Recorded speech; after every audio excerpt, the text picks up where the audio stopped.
இங்கே பாருங்கள், சென்னையிலேருந்து கிளம்பி கோயம்புத்தூர் போயிட்டுருக்கோம். காலையில் ஏஞ்சி பழைய சொத்தை திங்காதன்னு எவ்வளோ தூரம் சொன்னேன். தின்னுபிட்டு எப்படி தூங்குறா பாருங்க. இதில் வேற வர வழியில் பிரியாணி, மதியானத்துக்கு ஐஸ்கிரீமு, கோக் பாட்டிலு, பத்தாத குறைக்கு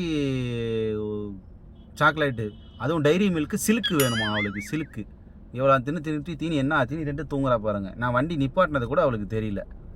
நான் எப்படி டிரைவ் பண்ணுறது? சேலத்தை வந்து கோயம்புத்தூர் வரைக்கும் வண்டியில் போகணும். கம்பெனி கொடுத்தா தான் நான் வண்டி ஓட்ட முடியும். எனக்கு மட்டும் தூக்கம் வராதா? இதில் இவ்வளோ வச்சுக்கிட்டுலாம் கோயம்புத்தூர் இல்லை, சென்னையிலேருந்து செங்கல்பட்டே போக முடியாது. தூங்கலையா நீ? ஒன்னு எவனி பிடிச்சிட்டு மக்களே பார்க்காதீங்க, அடிக்காத வலிக்கு.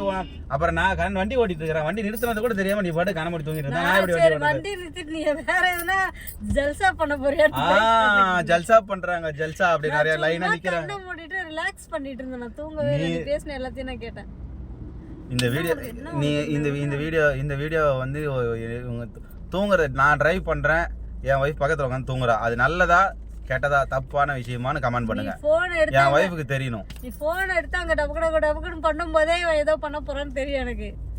சரியான திருட்டு கோட்டா இருக்கிற உன்னெல்லாம் பெத்தாங்களா செஞ்சாங்களா? நான் தூங்கும்போது நீ வீடியோ எடுக்கிற?